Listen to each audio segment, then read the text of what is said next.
এইবার গলিত সোনা একবার নিজের এই নতুন বর্ণের দিকে দেখছেন, আর একবার গৌরাঙ্গ রূপের দিকে দেখছেন। হায় হায়, নিজের এই নতুন বর্ণের সঙ্গে গৌরূপের কিছুটা মিল খুঁজে পেয়ে মনে মনে ভাবনা করছেন, আমি তো আর মরতে চাই না, আমি জনমভর গৌরাঙ্গ রূপ দেখে আমার জন্ম আমি ধন্য করতে চাই। তো সোনার এই জীবনের সঙ্গে প্রত্যেকটি মানুষের জীবনের একটা বাস্তবতার নিবিড় সম্বন্ধ আছে। প্রত্যেককে জীবনের একটা করে ধাপ পাড়ি দিতে হয়। যেমন কৈশোর, বাল্য, পৌগণ্য, তারুণ্য, এই ধাপগুলো পাড়ি দিতে দিতে যখন যৌবন কাল আসে, প্রত্যেকেই তার জীবনে এই যৌবনকালে এমন সময় আসে তার চারপাশে আপনজনগুলোকে এতটাই ভালোবাসেন যে কি করলে তার এই চারপাশে ঘিরে থাকা আপন মানুষগুলো সুখে থাকবে, নিজের জন্য ভাববার অবকাশ থাকে না।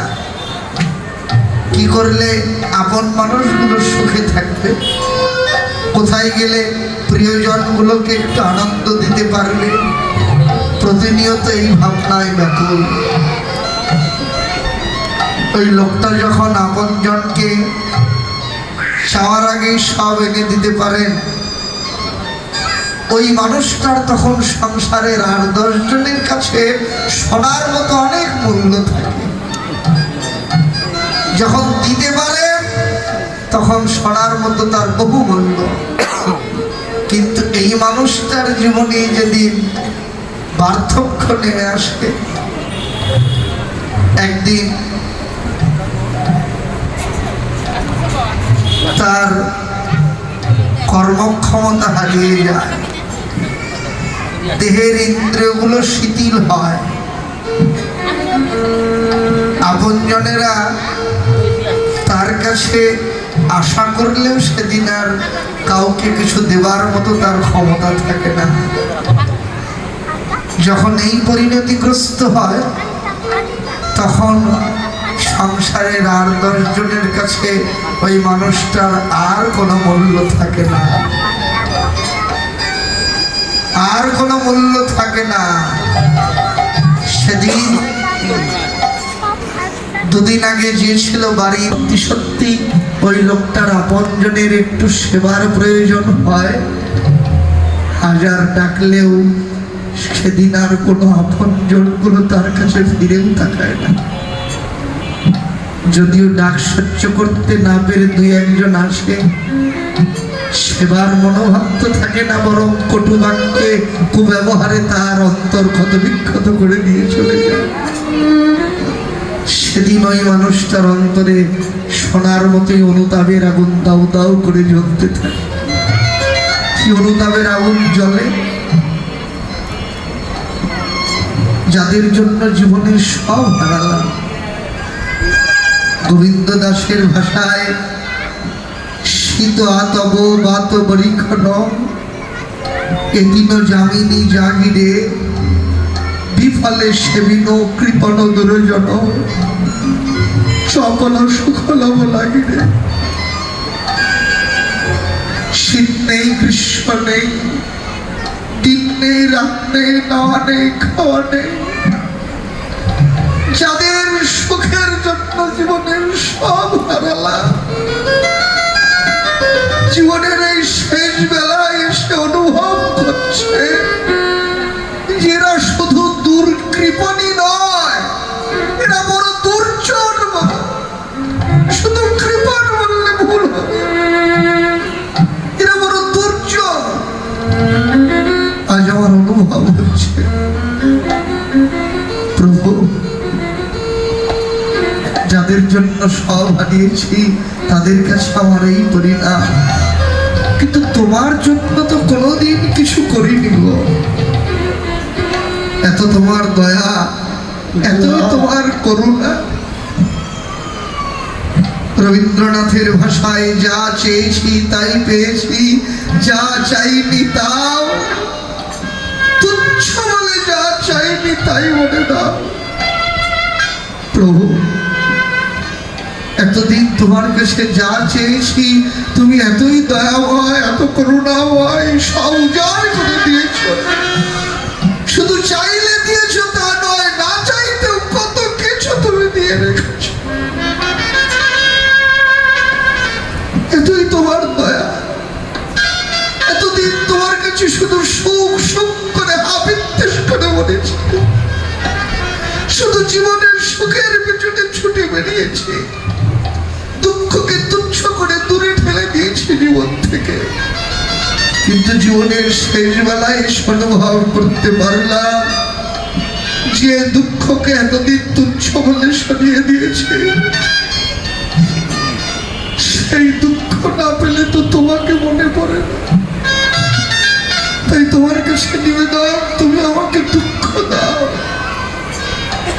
জ্বালা দাও, যন্ত্রণা দাও, ঘৃণা, অবমাননা, গঞ্জনা, লাঞ্ছনা, উপেক্ষা দিয়ে আমাকে কাঁদাও।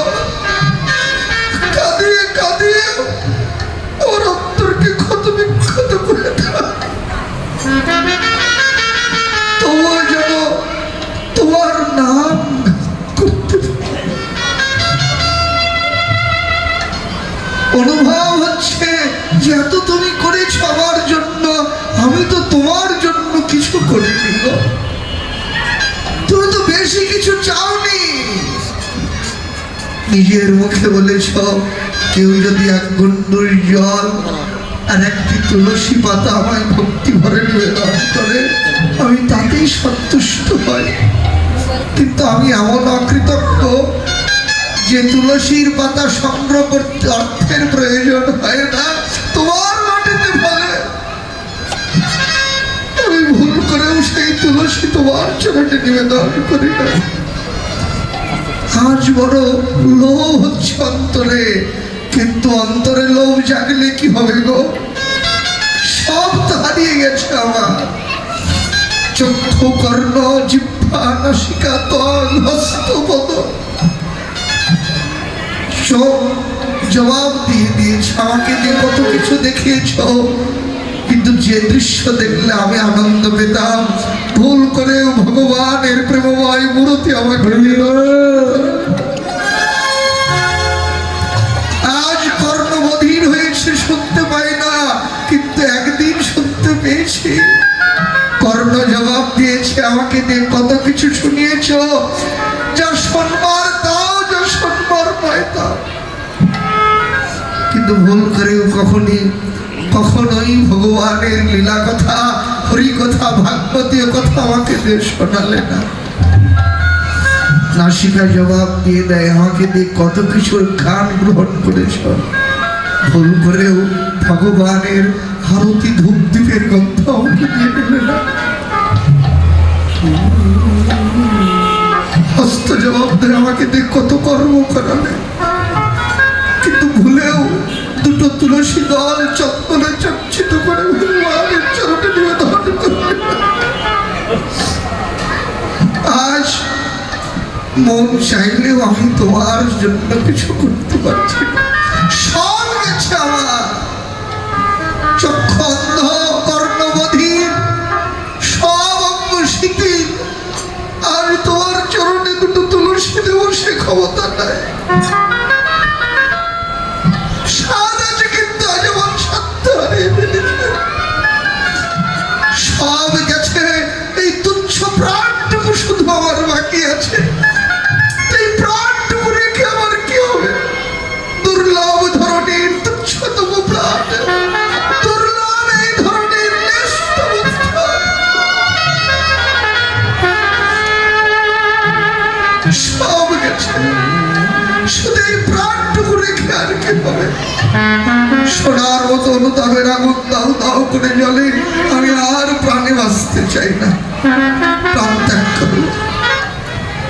যেদিন অন্তরে আগুন, অনুতাপের আগুন দাও দাও করে জ্বলে, ঠিক এই সময় ওই অনুতাপগ্রস্ত মানুষটি যদি কোনো সাধু সঙ্গ সোহাগার পরশ পায়, সোনার মতন সেদিন অনুতাপের আগুনে পুড়ে সাধু সঙ্গ সোহাগার পরশে গলে গিয়ে একটা নতুন জীবন সেই মানুষটি লাভ করে।